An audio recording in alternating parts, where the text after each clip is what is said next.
The Foreign Secretary and I spoke to both MPs while they were in Israel, and I met with them earlier today. They have behaved with great dignity. They were part of a delegation visiting humanitarian projects amid the appalling situation in Gaza and a dangerous and deteriorating situation in the occupied West Bank. They were going to see for themselves what is taking place in the occupied territories and to meet those directly affected by the shocking rise in settler violence. Such visits are commonplace for MPs from across this House and from all parties. Indeed, I'm told that more than 161 members of Parliament have conducted such visits. They enrich the knowledge and experience of us as legislators and representatives. They create connections with countries, political counterparts, and civil society. Indeed, I note that both organisations, Medical Aid for Palestinians and the Council on Arab-British Understanding, have supported visits involving members from all the main political parties, including the benches opposite. All members should therefore be worried by what this decision means and the precedent it sets. So our message to the Israeli government is not just that this is wrong, it is that it is counterproductive. We have warned them that the actions like this only damage the image of the Israeli government in the eyes of honourable members across the House. Mr. Speaker, amid this unnecessary and unwelcome decision, the bloodshed continues in Gaza. The hostages are still held by Hamas.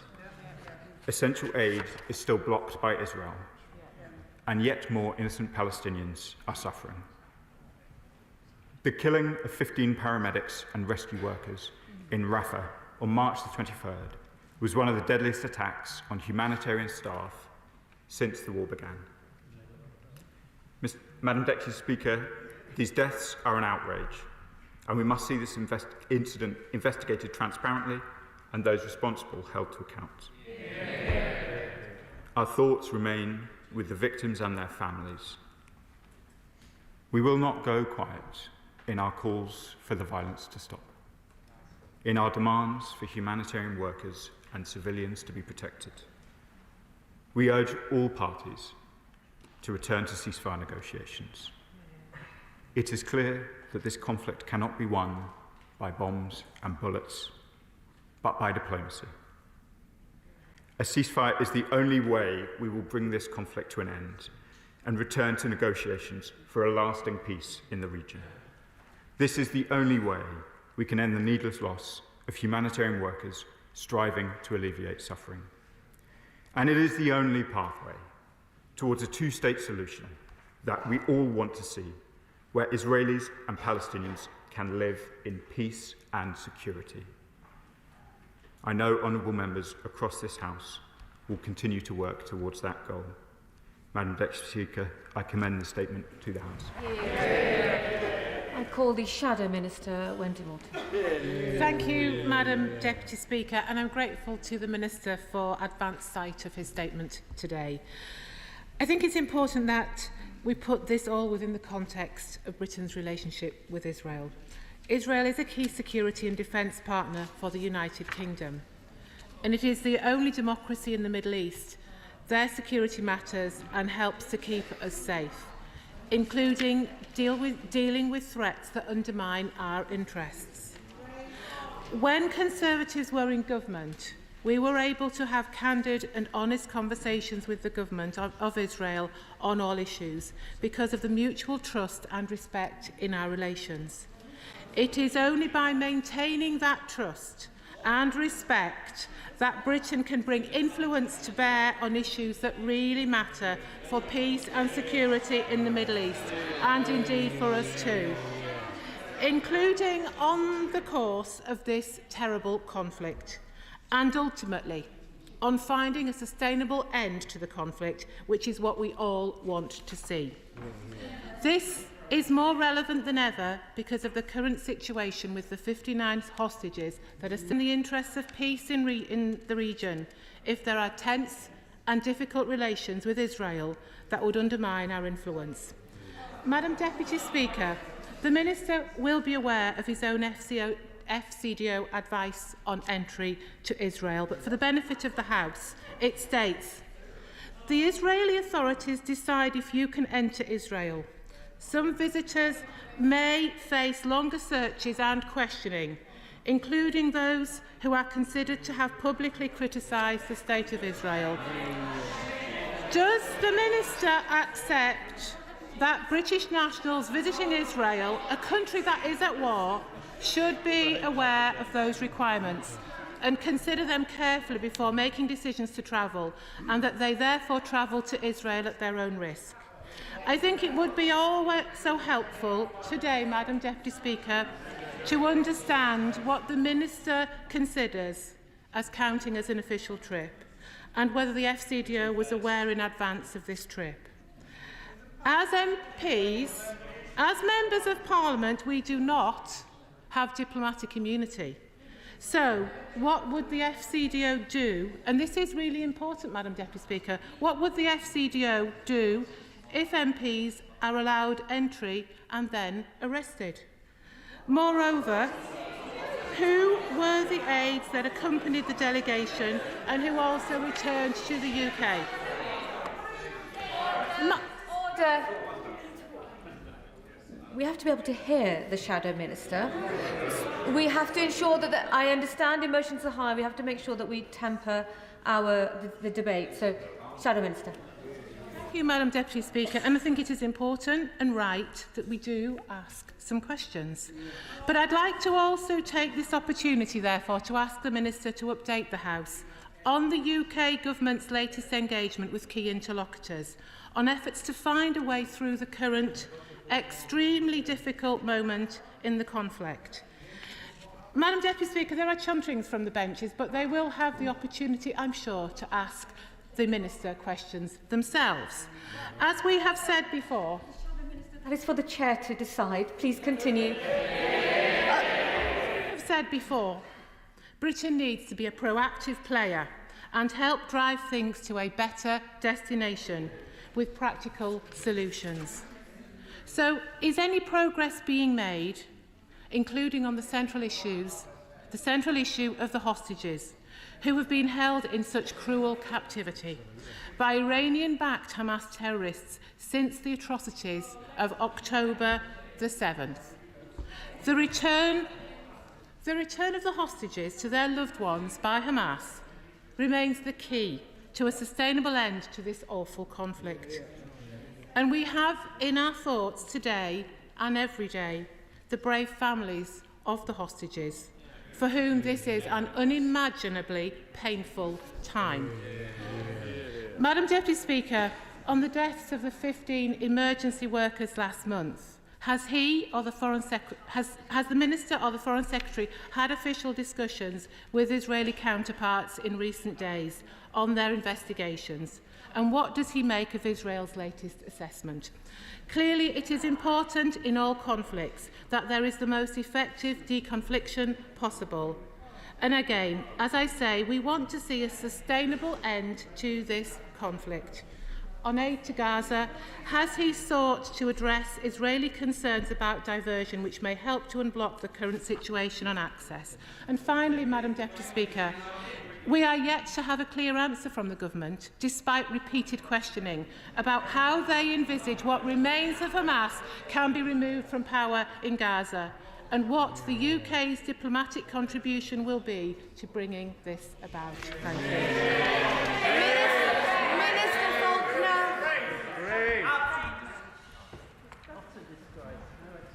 Madam Deputy Speaker, I'd hoped that the Honourable Lady might come to the dispatch box in order to withdraw the comments of the Leader of the Opposition.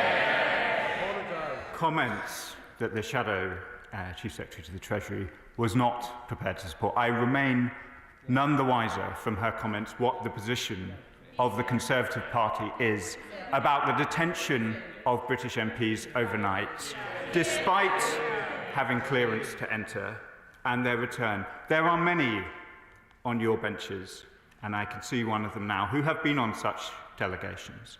I am sure the Conservative Party would have the full support of this House were the member the honourable member, forgive me, for North West Hampshire, or my neighbour, the father of the House, or indeed the member for Brigg and Immingham, also from Lincolnshire, if any of them, all of whom have taken such delegations, were any of them to be treated in this way, the whole House would support them. These are not difficult questions, Madam Deputy Speaker. I am truly surprised by the answers. She asked me further questions. The Leader of the Opposition did not take the opportunity to ask questions before her Sunday round, not of the two MPs concerned, not of the Foreign Office. She characterised their comments in this House as being Hamas propaganda. She can make what political characterisation of backbench MPs that she likes, but she seemed to allude that the reason for their removal was that they were not going to comply with Israeli laws. Let me be clear, Madam Deputy Speaker. It is clearly... Would you like me to read her comments? Yes. Minister, the term "you" isn't appropriate, please. Forgive me, Madam Deputy Speaker. Read it.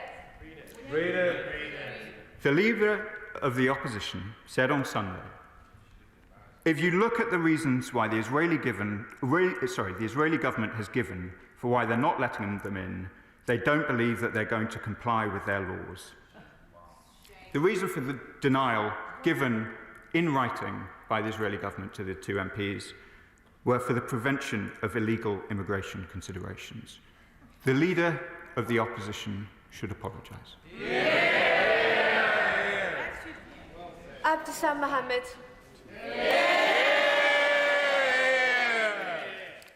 Thank you, Madam Deputy Speaker.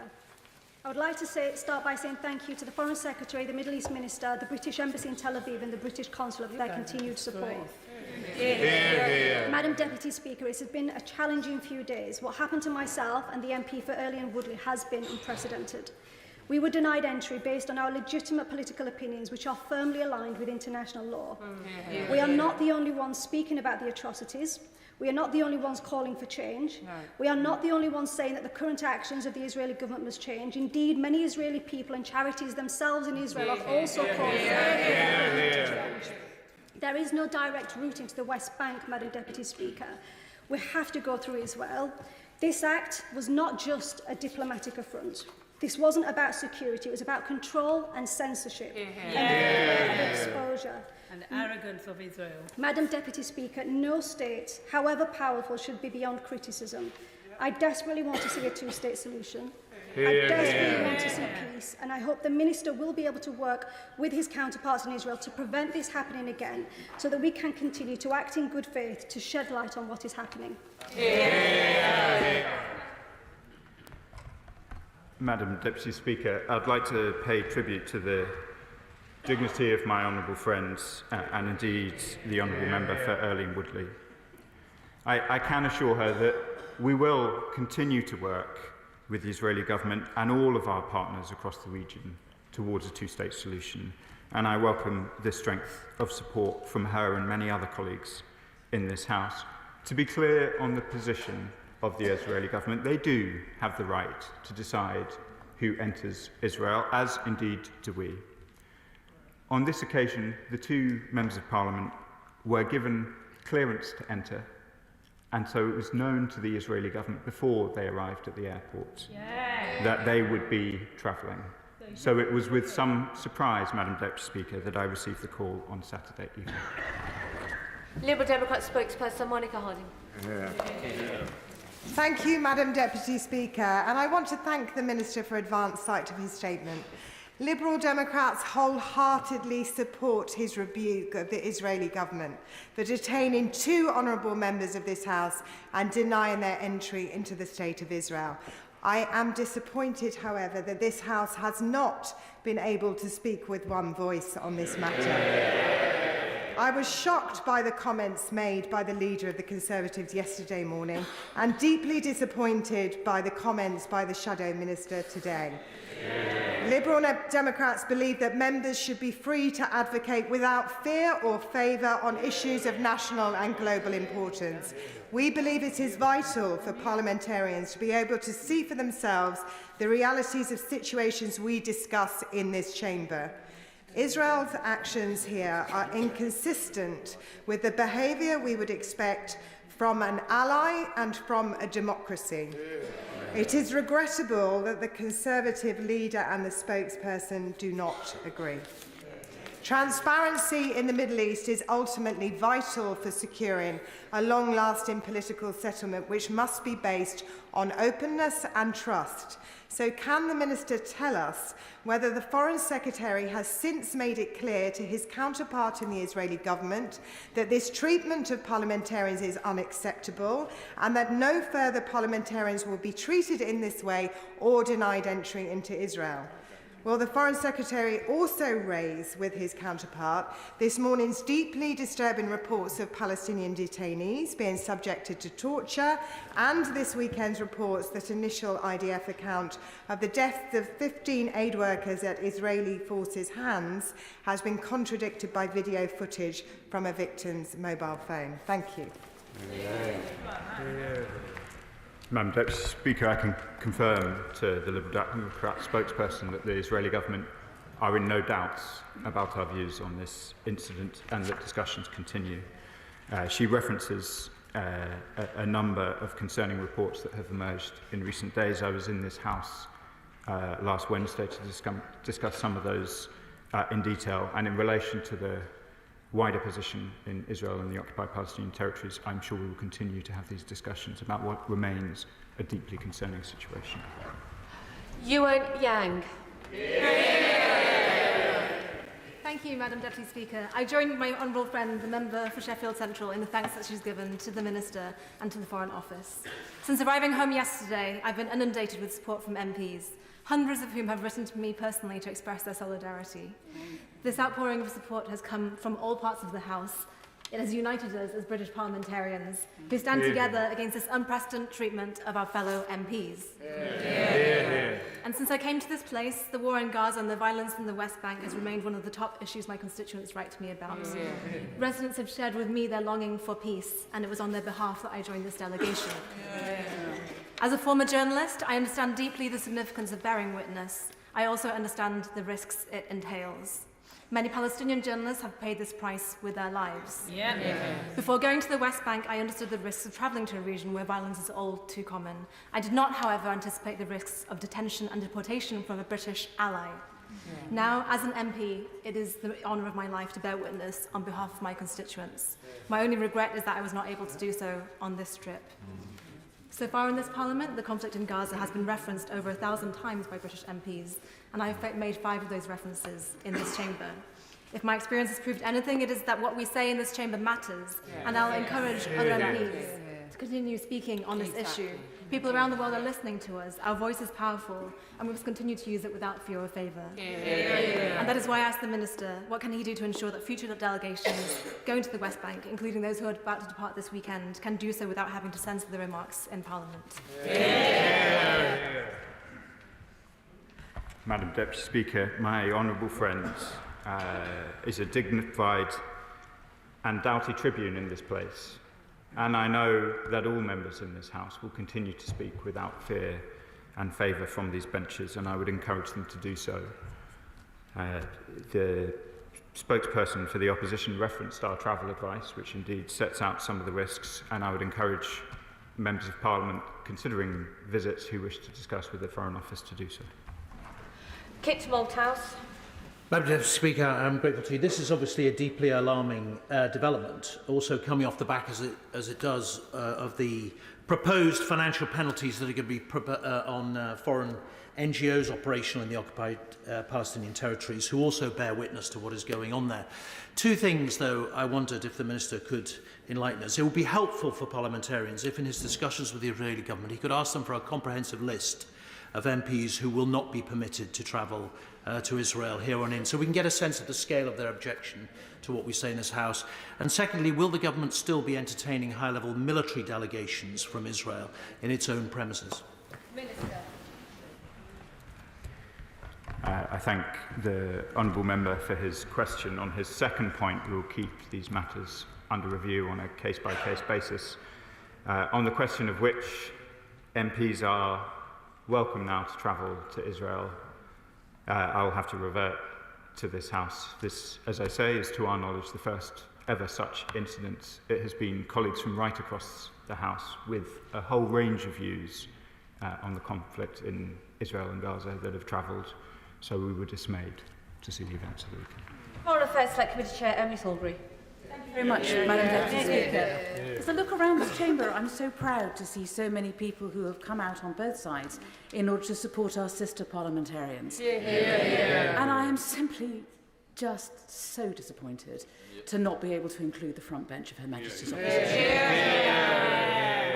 But our fury at this insult to our Parliament, but also to our country, is only tempered by the fact that we must not forget why it was that these young women were going to Israel, because they wanted to bear witness to what is going on the West Bank and in East Jerusalem. They were going to meet generations of family who were living in supposed temporary refugee camps, who've been there for decades and still waiting on the promise of a Palestinian state. They were there in order to see aid workers and charities whose organisations are at threat of 80% tax and threatening their very existence as life-saving work.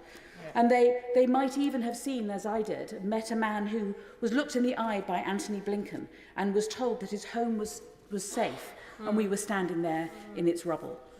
What steps is my honourable friend going to take on behalf of the government to protect the right of MPs, not just to see the tragic reality of the West Bank and East Jerusalem, but also to protect their right to call it out without reprisals? Madam Deputy Speaker, I will update the House once we've had further discussions with the Israeli government on the questions of MPs travel in the way that I said to the honourable member for North West Hampshire. I would encourage all members of the House, whether they support the position of the government or not, to continue to speak in this House with the frankness and the integrity that members would expect. Bob Blackman. Thank you, Madam Deputy Speaker. My sympathies for the two colleagues who experienced their experience over the weekend.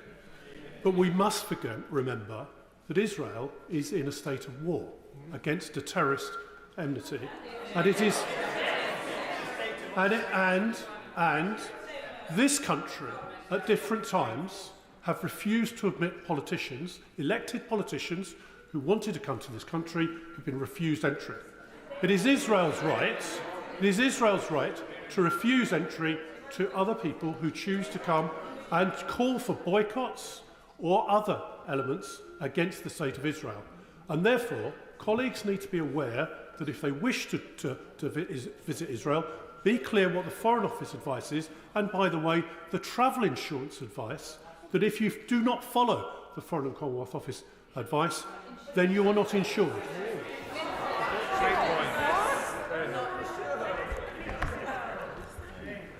Madam Deputy Speaker, I would reiterate, nobody in the British government is disputing the Israeli government's right to decide who enters Israel. That is clearly their right to discharge as they see fit. What was surprising, in particular, about this incident was not just its novelty, it being the first time that we are aware of that MPs have been stopped, but that they had entry clearance already. They were permitted to travel to the airport. Uma Kumaran. Thank you, Madam Deputy Speaker. I thank the Minister for his statement.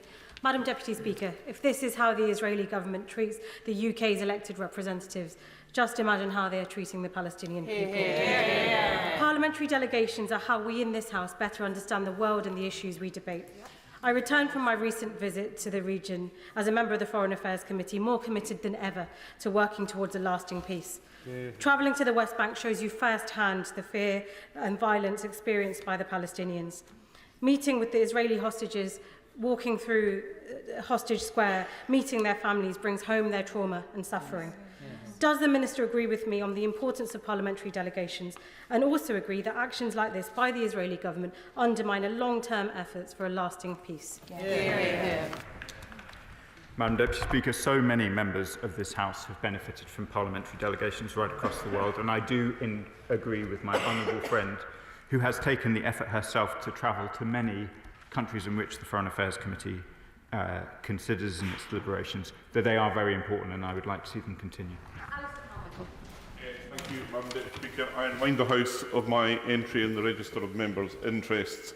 This is a delegation that was organised by the Council for Arab-British Understanding, and it is my enormous privilege to serve as the chair of that organisation. CABU has organised dozens of delegations of this sort over the years, and with the support, if it is to be necessary, of the Foreign and Commonwealth Development Office, we would hope to continue to doing so in the future. The attack on the honourable members is an attack on us all, Madam Deputy Speaker, and that, I regret to say, is why the position of the opposition front bench today is so utterly regrettable. We know that Israel has closed off Gaza in recent years. It now looks, if the treatment of the honourable members is anything to go by, that they're going to do the same thing for the West Bank. What will the Minister do to ensure they're not allowed to do that? Thank you, Madam Deputy Speaker. I hope to see parliamentary delegations by CABU and others continue. The spokesperson for the opposition asked me about delegations, so let me take this opportunity to clarify. While the honourable member for Sheffield, in fact my honourable friend for Sheffield Central, is a member of the Foreign Affairs Committee, this was not a Foreign Affairs Committee delegation, though one has travelled recently, nor was it a delegation from a APPG. It is, however, a delegation in line with many such delegations that have been supported by CABU and many other organisations in order to ensure that parliamentarians can travel and see things for themselves, and I hope they continue. Paul Wall. Mr. Speaker, this whole House was and remains united in its condemnation of the horrific attacks by Hamas on Israel on October the 7th and their disgusting treatment of the hostages ever since. But many in this House have also been appalled by the indiscriminate killing of tens of thousands of men, women and children from the state of Palestine. And ever since October 7th, the forced displacement of them and the blockade of aid on them has surely upset many members of this House. So does the Minister agree with me that the treatment and the smearing of my honourable friends, and they are honourable, and I'm proud to call them my friends, the members for Sheffield Central and Earley and Woodley, is part of a wider attempt to stop others, journalists, parliamentarians and the Israeli people themselves from seeing what's really going on in the occupied territories? Madam Deputy Speaker, can I agree with how my honourable friend has described the honourable members for Earley and Woodley and Sheffield Central? They are my friends too. They are a former bureau chief for the Financial Times, and the member for Sheffield Central was a lawyer before coming to this place. They are distinguished members of their community and distinguished members of this House. Twain. That Israel has forgone the opportunity to engage with two of its trenchant critics. More fool them, isn't it? I agree, Madam Deputy Speaker. And I agree with that length of question as well. Please, Gill. Thank you, Madam Deputy Speaker. And this is an unprecedented situation, and I pay tribute to both my colleagues and friends for the manner within which they've conducted themselves. I have visited Israel on many occasions, and I've had the opportunity to live there. And while members of this House may have disagreements with the current Israeli government, does the Minister agree with me that it is essential that we must enable delegations to visit the region, because that is the only way that we listen, we learn and we are exposed to a wide range of views and perspectives? I agree, Madam Deputy Speaker. There are many friends of Israel in this House, many of whom are disappointed by the events of the weekend. Thank you, Madam Deputy Speaker. First of all, I express my own solidarity and that of my own party with the honourable members that were detained over the weekend. It's a completely unacceptable set of circumstances. Let there be no doubt about the fact that our colleagues were denied entry into Israel because the Israeli government is terrified of what they would witness. In the last week, Israel has intentionally targeted 15 UN medical workers, burying them in a mass grave, and has confirmed the indefinite expansion of illegal settlements in the occupied West Bank. Last week, the Minister told this House that they take action when there is a risk that Israel is breaching international law. So does the Minister consider that targeting of UN aid workers and the confirmation of expansion of settlements in the West Bank shows a risk that international law is being violated by Israel? And will the Government end Israeli impunity by condemning their indiscriminate attacks and by suspending all arms exports? Madam Deputy Speaker, we went through many of these issues in some detail last Wednesday, and I'm sure I'll return to this House to do so again. My position remains as it was on Wednesday. Annalise Dodds. The purpose of... Annalise Dodds.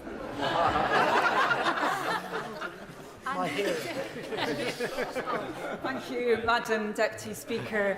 I've stood opposite the Right Honourable Lady, the spokesperson for the opposition, many times, and we engaged in the rough and tumble of political debate many times.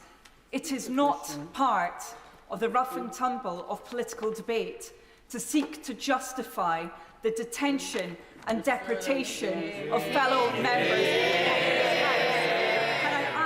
My honourable friend whether he agrees with me that the position taken by the opposition front bench poses a risk to all of us as parliamentarians. Madam Deputy Speaker, my right honourable friend speaks with force, and I do condemn the position taken by the opposition benches. We just heard from a clearly trenchant advocate for free speech. I thought that was the position of the Conservative Party. Dr. Andrew Morrison. Madam Deputy Speaker, like many colleagues, I visited Israel and the West Bank and Gaza, facilitated by the Israeli government and the Palestinian Authority, and benefited greatly from those visits. And I hope that going forward, both the Palestinian Authority and the Israeli government will facilitate visits by parliamentarians. But does he think it was wise for the Foreign Secretary, in his remarks on Twitter, to try to conflate China and Israel?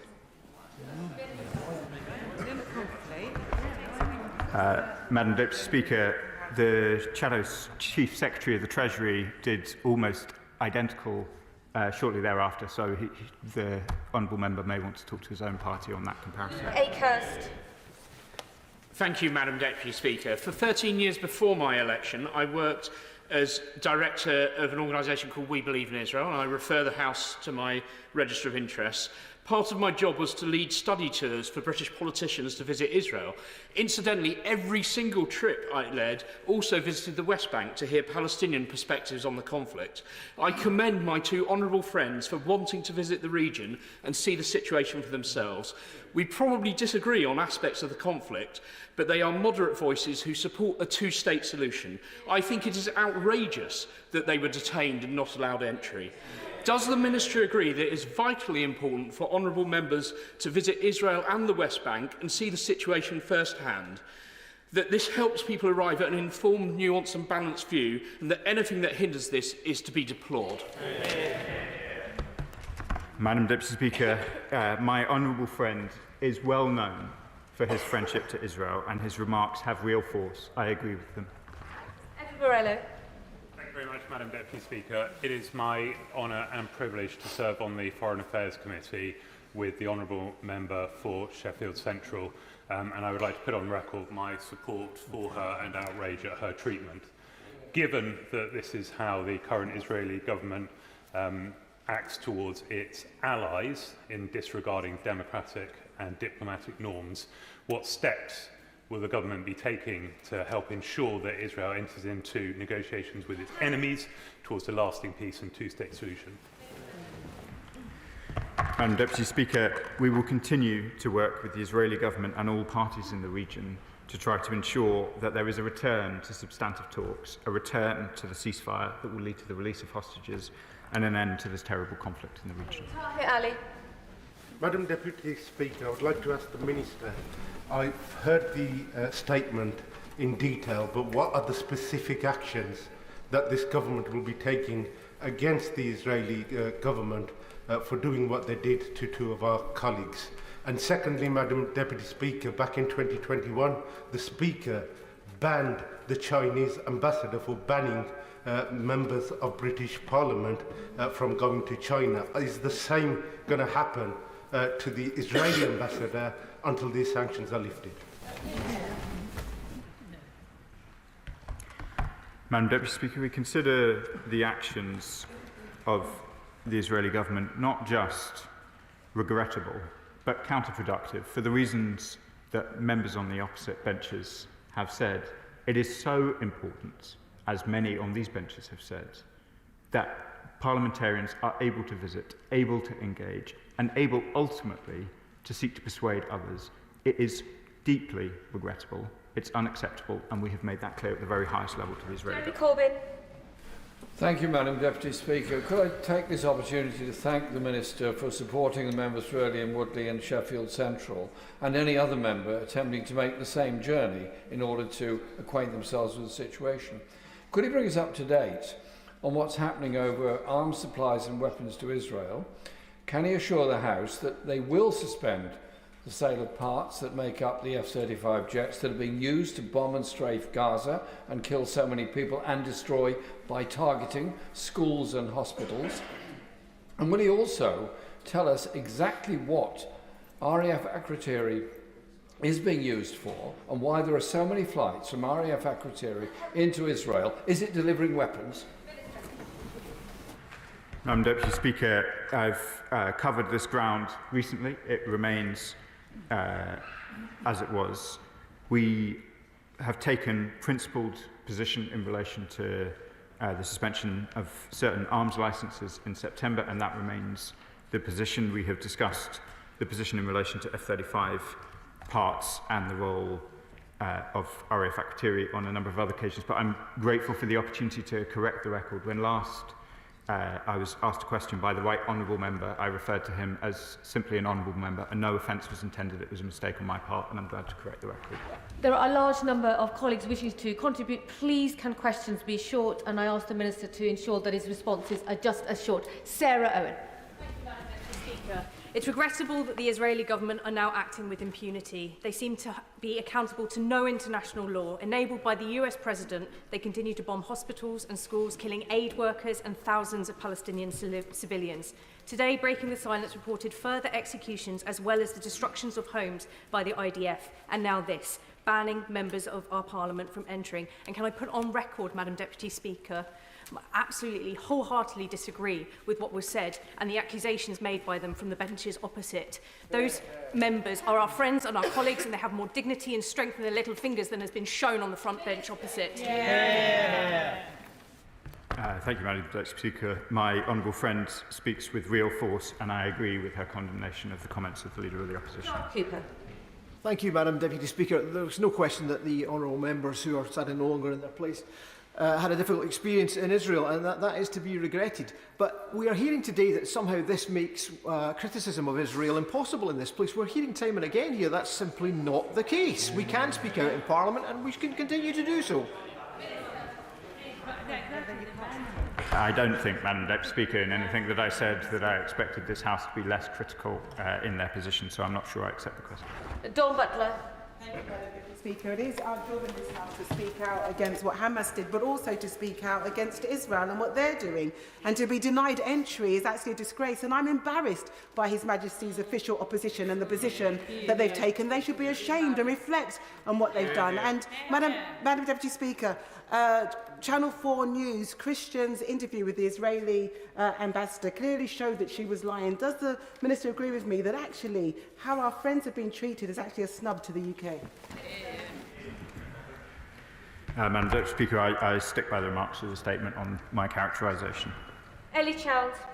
Thank you, Madam Deputy Speaker. Green Party MPs in solidarity sharing the condemnation, which should be fully cross-party condemnation of the Israeli government's shameful detention and deportation of our 2 Labour MP colleagues. Does the Minister agree with me that this demonstrates that in the context of the widespread evidence of war crimes, international scrutiny of what is happening in Israel and Palestine is ever more important? And noting that the Foreign Secretary and the Minister have condemned the actions of the Israeli government, which of the many actions that I've challenged him to take in this House prior to today will he now take to show actions speak louder than words? How will you make our disapproval really clear? Madam Deputy Speaker, conscious of time, I will not relitigate the many points that the honourable member has raised with me in the past, simply to say I stand by the remarks of the statement and we have made our displeasure known. Kim Johnson. Thank you, Madam Deputy Speaker. The detention and the deportation raises some serious questions. What is Israel trying to hide? And if they haven't already crossed a red line, what more do they need to do for this government to take some action? The alleged execution of the 15 humanitarian aid workers was bad enough. What is this government going to do? Actions do speak louder than words. Madam Deputy Speaker, this government has taken action. We have taken action since the day we formed the government, and I would be happy to rehearse whether it's the arms suspensions, the restoration of funding to UNRWA, or the numerous other actions that we have taken. But conscious of time, I think I'll save that for another day. Stanley Wilson. I think we've seen a good example of full outrage in this House today as the members have condemned the Israeli government. But would the Minister accept that, first of all, the Israeli government has every right to decide who it gives entry to its country and who it refuses entry? And would he remind some of his colleagues that it wasn't so long ago they were campaigning to get the President of the United Kingdom US excluded from this country? I'm not sure how many more times I need to say the position about Israel's right to control who enters its border, but I'm happy to reiterate it one more time, Madam Deputy Speaker. Patricia Ferguson. Thank you, Madam Deputy Speaker. I've debated for many years with members of the Conservative Party. I've often disagreed with them, but I've never before been ashamed of them. Yeah, exactly. Can I ask the Minister whether, considering that Israel is now, or has for a long time now, not been allowing journalists into Palestine and the West Bank, and now seems determined not to allow parliamentarians to go to that country in order to build links and to see for themselves what's going on, whether it is the point where we really do need to consider what action we take going forward, and whether that should be about talking to Israel or whether it needs to be something slightly stronger. Thank you, Madam Deputy Speaker. We, as I said in answer to a previous question, we have taken action since we were the government. We will continue to talk to the Israeli government. They are, as many members have said, a partner, they are an ally, and we are surprised, distressed, and oppose the treatment of our MPs this weekend. John Glenn. Thank you, Madam Deputy Speaker. For 15 years, I've found it impossible to say anything on the subject of Israel and Palestine without it being completely unsatisfactory to either side on this debate. But I do have to say, having got to know the member for Earley and Woodley pretty well on the Treasury Select Committee, I was profoundly concerned by the decision of the Israeli government to do what they did, though I respect the right that they have to do so. But it is so counterproductive, because it's only when we fully express our views on all sides of this debate can we find some edification. That's a decent and honourable contribution, and I thank the honourable member for it. Creasy. Thank you, Madam Deputy Speaker. Colleagues who are elected after 2024 may not know that in 2022, 287 of us parliamentarians were banned from entering Russia over our views about the Ukrainian crisis, including not just myself and the member for the New Forest, but indeed the member for North West Essex, the leader of the opposition. At that time, the House stood as one, standing up to that intimidation. Today, from the opposition, we get a dog whistle so loud about our colleagues who did nothing wrong apart from wanting to go and see for themselves what was going on. It could be heard on the moon. What a disgrace. Will the Minister agree with me that this government will always defend free speech? And defending free speech means defending the ability of people to go and talk about things they may not want to talk about. As I've said, Madam Deputy Speaker, these parliamentary delegations are very valuable, and I want to see them continue. Vicky Slade. Madam Deputy Speaker, many of us have raised serious concerns about the actions of the Israeli government, and replies have rarely gone as far as most of us would want. I'm deeply concerned this may be a tactic now being used by the State of Israel to curtail ministers from condemning Israel more strongly. What assurance can we have from the Minister that he will not be cowed by what's happened to his colleagues? Madam Deputy Speaker, I will not be cowed by what has happened to my colleagues. Andy Slaughter, the real one this time. Thank you very much. I visited the occupied Palestinian territories a number of times, including Gaza in years gone by. One of the purposes is to bear witness to what's happening on the ground. That's particularly important when aid workers, when medics now, when journalists and with civilians are being killed in great numbers. So while appreciating the Minister's support for our colleagues, what is the government going to do to ensure that in future members of this House can visit with impunity? Madam Deputy Speaker, it is the right of the Israeli government to decide who visits. They can exercise that right as they see fit. I'm sure they will hear from right across the whole House the desire of this House to continue to visit, which continues to provide a valuable function. Israel and Britain have a long relationship, both parliament to parliament, society to society, people to people, and I want to see that continue. Thank you, Madam Deputy Speaker. I thank the Minister for his statement, and I would like to put on record mine and my colleagues' solidarity with our friends and honourable members of Sheffield Central and Earley and Woodley. What are the UK government's precise red lines that, when crossed by Israel, will trigger a full arms embargo and comprehensive economic sanctions against Israel? And furthermore, when will the government publicly articulate and enforce these red lines to ensure accountability and uphold international law?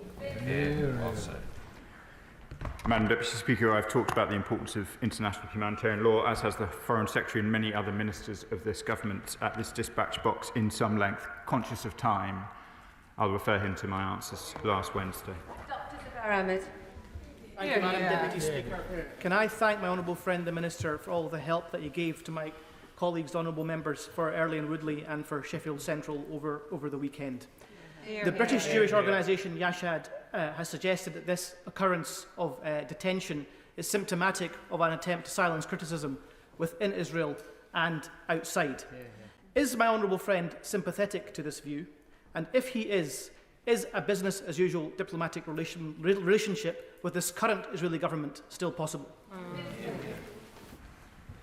Thank you, Madam Deputy Speaker. My honourable friend, who is so committed to these issues, has been discussing them with me and others for many years, is right to highlight the important work of Yashad, who have also provided delegations to Israel and the occupied Palestinian territories, and I refer him to my previous response on the statement. Will Foster.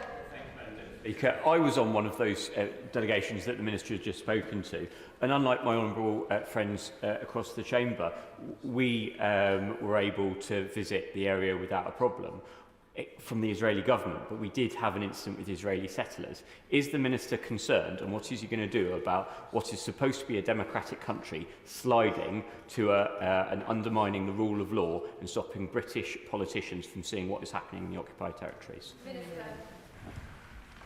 Madam Deputy Speaker, I know that my neighbour, the Father of the House, has also been on such a delegation and also, like the Honourable Member, reported an incident with settlers. I refer the House to my previous statements about the expansion of settler violence and illegal settlements in the occupied Palestinian territories. Powell. Thank you, Madam Deputy Speaker. The power of bearing witness that my honourable friends were attempting to do was shown at its most extreme in recent days by the paramedic Refa Yuan, who filmed the recent attack on 15 aid workers by the IDF before losing his own life. Does the Minister agree with me that in this case there must be accountability and not a cover-up? Madam Deputy Speaker, I do believe that wherever there are incidents against humanitarian workers, including the one my honourable friend mentions, there must be full accountability. Look at Adam. Thank you, Madam Deputy Speaker. Can I also welcome the Minister's statement? Sometimes this discussion is very polarised, and I would like to just say that it's not just an affront to this House and every member in this House. It's not just an affront on the government, it's an affront on the British public that put us here.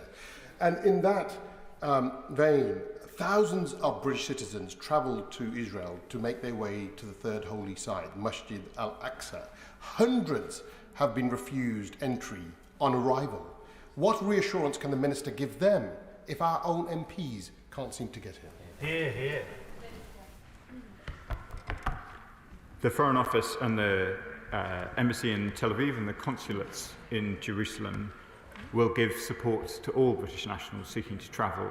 They supported our colleagues on Saturday night, and they have supported British pilgrims in a similar incident to the one he describes just in recent weeks. They will continue to do so. Florence Shalami. Thank you, Madam Deputy Speaker. I know that the Leader of the Opposition is not here, but I'd say gently to her in that she should agree with the whole House and see that her comments may actually inflame this situation and are not just wrong, but actually counterproductive to the work that the government's doing. And I do commend the members on the opposite side who've spoken out and spoken power to the truth in what happened here. I express my solidarity to our two colleagues as well. Their treatment was really concerning. And the reality is, Madam Deputy Speaker, this is a worrying trend. We've seen aid workers being denied access. We've seen vital journalists being denied access. And we know that atrocities are often committed in darkness when people have something to hide. So does the Minister agree with me that the Israeli government must stop shutting the world off from the eyes of the world? Madam Deputy Speaker, I've spoken already about the importance of parliamentary delegations, and I hope that they continue. I hope too that the free press of Israel is able to operate within the occupied Palestinian territories, and indeed the whole international press is. And I have been deeply saddened and concerned to see the very many journalists who have been killed in Gaza. On the comments of the Leader of the Opposition, I would just like to inform the House that I did inform her office that I intended to make some comments, so I'm disappointed not to see her today to answer for. Jim Shannon. Madam Deputy Speaker, and thank the Minister for his statement. As a general principle, parliamentarians should be entitled to travel. But, Madam Deputy Speaker, there is an understanding that sovereign nations across this globe have the right to decide on who can enter their nation. For example, I'm personally barred from China and Russia. An individual in this House. I didn't hear anybody speaking about that. Does the Minister not agree that sovereign nations have a right to prevent entry should they believe this will have an adverse impact, and that we as our own nation should support other nations in their right to make their own rules for what they believe to be for their benefit? Sovereign right for each nation. I thank the honourable member for his question. I do indeed, as does the British government, accept that every government has a right to control who comes. More fool Russia and Belarus that they've taken the position that they have in relation to the honourable member. Mark Ferguson. Thank you, Madam Deputy Speaker. Does the Minister agree with me that the counterproductive and concerning actions in this regard with the Israeli government and the contemptible response from the front bench of the party opposite have one thing in common: neither will command the support of the British people? Yeah. I thank my honourable friend for the question, and I do agree. The public expect that MPs will go see for themselves, and this was an important delegation, and I'm sure the constituents of my two colleagues would have welcomed the fact that they were taking the time and the effort to try and ensure that they had the best possible understanding of a situation which I know so many constituents feel so strongly about. Helen Hayes. Thank you, Madam Deputy Deputy Speaker. I've had the privilege of visiting with 2 delegations to the occupied Palestinian territories, one with Kabu and with MAP, and the other with Yahad. On those visits, we met with people working in schools and hospitals, in clinics. We saw the operation of the Israeli military courts. We met with Palestinians whose villages had been recently destroyed by settlers. And on the last visit, we met with Israelis who had lost loved ones on the 7th of October. Those visits enrich our understanding. They ensure that our debate in this place is informed not only by what we think we know, but by the lived experience, by having looked people in the eye whose day-to-day reality is the issues we discuss in this place. Can the Minister give assurances to this House that he will continue to seek a commitment from the Israeli government that such delegations will not be prevented in the future? Madam Deputy Speaker, I hope such delegations will continue in the future, and I'll talk to the Israeli government to that effect. Yasmin Qureshi. Thank you, Madam Deputy Speaker.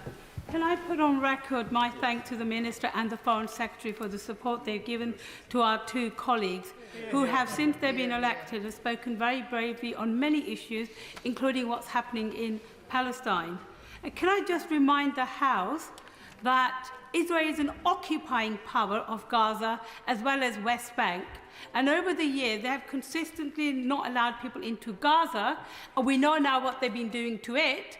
And now, in relation to West Bank, we see again what they're doing to it. And it seems as if really what Israel wants to do is hide their atrocities. Madam Deputy Speaker, the British government does consider the West Bank and the Gaza Strip as occupied Palestinian territories. Josh Fenton-Glynn.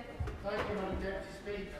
The Israeli government's justification for this action seems to have been a statement made by my honourable friends against their government's policies in this House. On that basis, they detained, denied entry and expelled 2 elected members of Parliament of their democratic ally on legitimate parliamentary business. So at this point, I repeat the question that I asked my honourable friend on the 20th of March. I know these matters are complex, but can my honourable friend tell me at what point do we change our posture towards the Israeli government? Madam Deputy Speaker, I'm sure we will have an opportunity to discuss events in Israel and the occupied Palestinian territories in further detail. I thank my honourable friend for his dedication and commitment to these issues, and I'm sure we will have further discussion in this chamber in due course. Chianwara. Deputy Speaker, my honourable friends, the members for Earley and Woodley and Sheffield Central, have borne their detention and repatriation with great fortitude, courage, dignity and indeed grace, which makes the opposition front bench's attack on them all the more disgraceful. It is an attack on all of us. Their detention occurred at the same time that it came to light that Israel's version of the terrible killing of 15 aid workers was not true. Lying about actions in occupied territory, preventing the entrance of humanitarian aid and journalists, barring British parliamentarians. Does the Minister agree with me that Israel's claim to be an open and transparent democracy is undermined? Madam Deputy Speaker, I agree with my honourable friend's characterisation of the grace and dignity with which the 2 members have comported themselves over what has been a trying 24 hours, and I'm sure we will discuss the other matters raised by the honourable member in due course. Warinda Jus. Madam Deputy Speaker, Israel is supposed to be an ally of ours. Does the Minister agree that their treatment of our honourable friends is not only an affront, but a further indication of Israeli government's desire to show no transparency for their actions and to not respect human rights? Madam Deputy Speaker, Israel remains an open society with a vibrant press who were reporting on this incident as it happens. I hope that this proves to be an aberration and that members of this House will be able to go back to travelling to Israel with no thought of detention or being returned. Roberta Addy. Madam Deputy Speaker.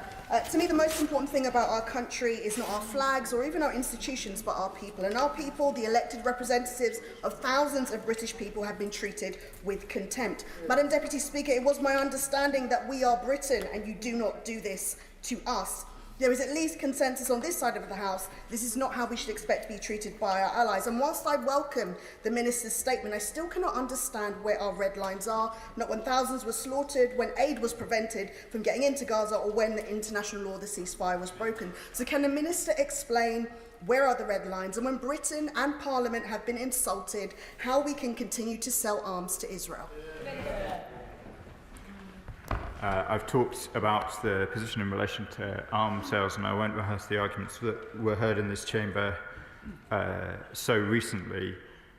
I agree with my honourable friends about that we all represent communities across the UK, and I believe that the honourable members were trying to reflect the earnest concerns of their constituents in travelling, and I would encourage members, honourable members, whenever they're able to do so, to travel to the places where their constituents go. Happy. Thank you, Madam Deputy Speaker. I thank the Minister for his statement, and I join with him and fellow members from most of this chamber, though sadly not all of it, in fully supporting our two honourable friends and the shocking treatment they have faced. Does the Minister agree with me that such an utterly disproportionate and counterproductive decision by Israeli authorities, at a time when the situation in the Middle East is already deteriorating so badly, can only do damage to that government's reputation here and in the wider world? As I've said, Madam Deputy Speaker, I think the decision was counterproductive. Ryan. Thank you, Madam Deputy Speaker. I rise in solidarity with the members for Earley and Woodley and Sheffield Central, two sisters of this House, and I'm disgusted by their treatment at the hands of the State of Israel. But their treatment it has been suffered by all too many of my constituents. Trying to visit, as was mentioned before, Al-Aqsa and Jerusalem and other holy sites around the country. Mr Tasadak Hussain and Sahan Hock have recently been denied entry. What will the Minister do to make sure that British passport-carrying citizens are not denied this kind of entry at the border with Israel? Minister. Madam Deputy Speaker, it is for Israel to decide who they grant entry to, but any British national, regardless of their faith, if they are travelling overseas, can expect the consular assistance of the Foreign Office. Christine Sullivan. Thank you, Madam Deputy Speaker, and I thank the Minister for his statement, and I do applaud the dignity with which my honourable friends have responded, and indeed the solidarity from many members across this House. Also commend the statement made by the honourable member for Dulwich and West Norwood, who spoke so powerfully about the importance and impact of these delegations. Does the Minister agree with me that democracy is weakened if parliamentarians cannot undertake such visits and duties at a time when the need for scrutiny has never been greater?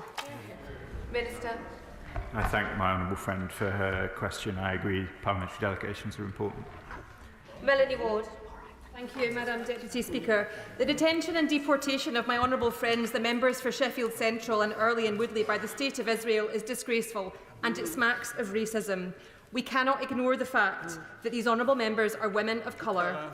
They were not visiting Israel, but the occupied Palestinian territory, where, let us remind ourselves, the ICJ recently found Israel's treatment of Palestinians to constitute, and I quote, systemic discrimination on the basis of race, religion or ethnic origin.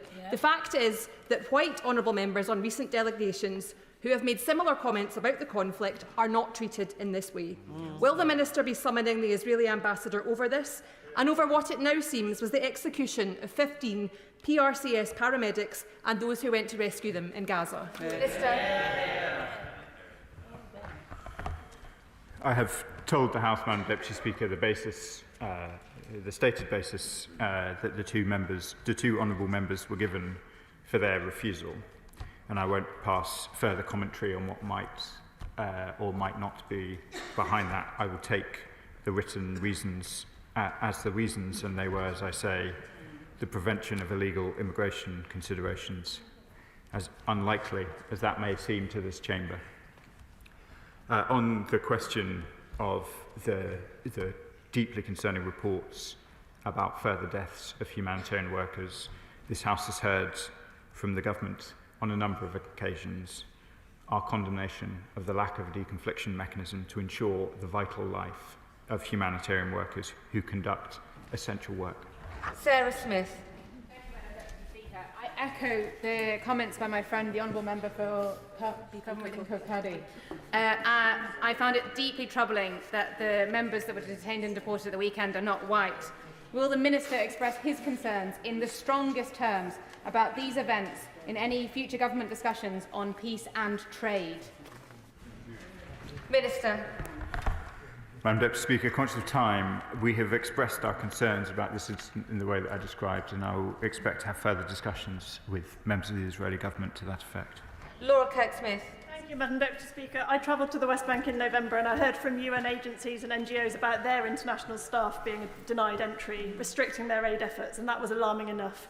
But the appalling treatment of our brilliant colleagues is a new low, as it seems it's not just the support to Palestinians that's being denied, but also the right to scrutinise whether or not that support is getting through. Does the Minister agree that future access to the occupied Palestinian territories for aid and for scrutiny must be protected? Minister.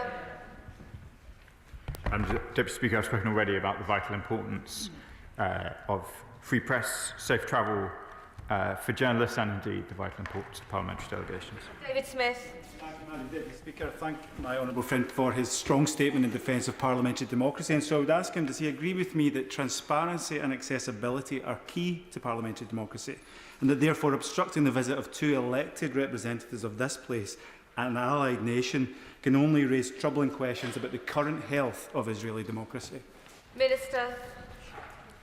Madam Deputy Speaker, as I have said, one of the appealing elements of Israeli democracy is its free press, its vibrant debate, and I know many members, as they have said already, of this House have benefited from vibrant exchange with their counterparts in Israel. I regret that that has not been the case this weekend. James Asser.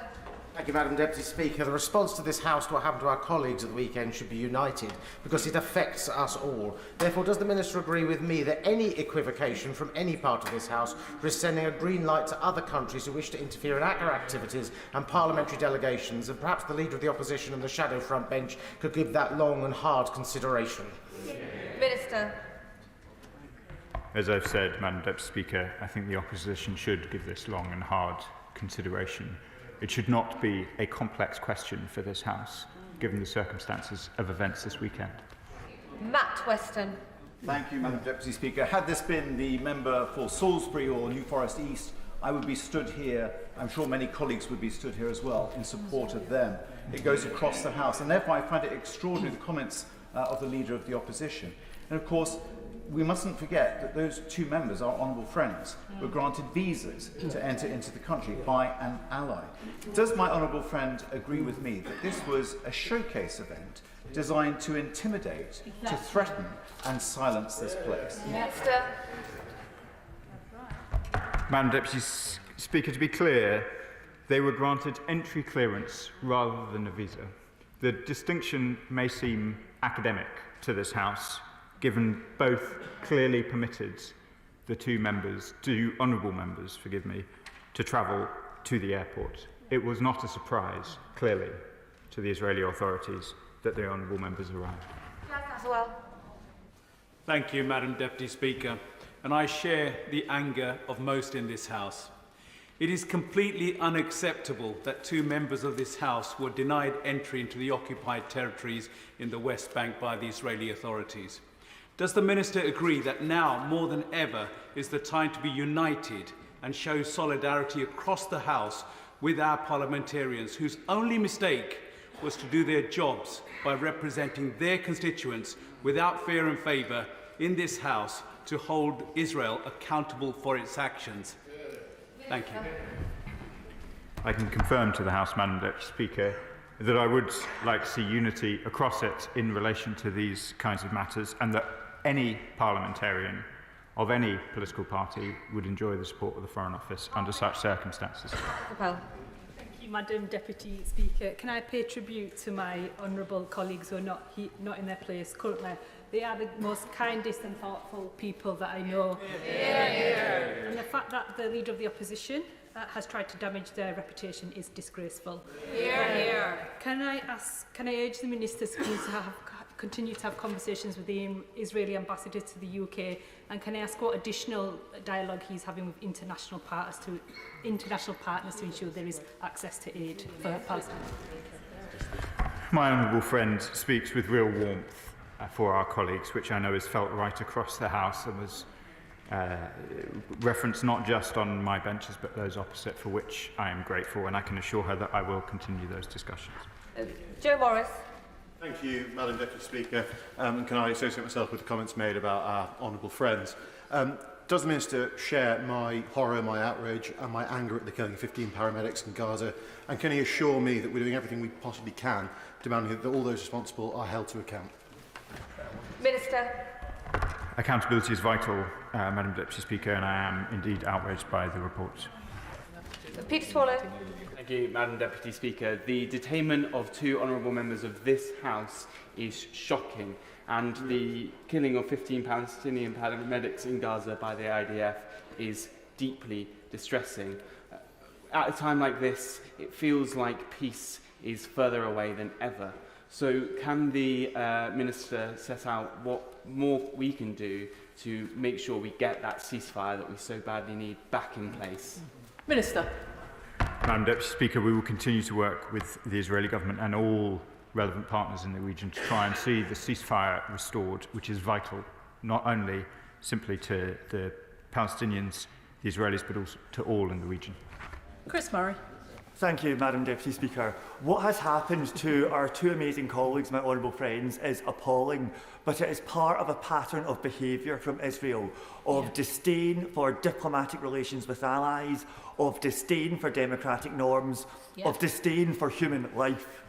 Does my right honourable friend agree of this that this pattern is worrying, and will he be correspondingly toughening the UK's diplomatic posture so that my constituents can feel secure that our government is standing up for their values? Minister.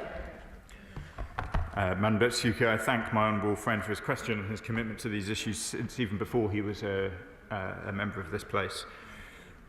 This incident over the weekend was novel. It is the first time we are aware that MPs have been refused entry in this way. We are making clear our views about that to the Israeli government in the way that I have said. And in relation to the other issues, I hope my honourable friend can reassure his constituents that we have taken action since becoming the government, whether it's in relation to the suspension of arms, in multilateral forums, or indeed in the restoration of aid to Gaza. Andrew Peggs.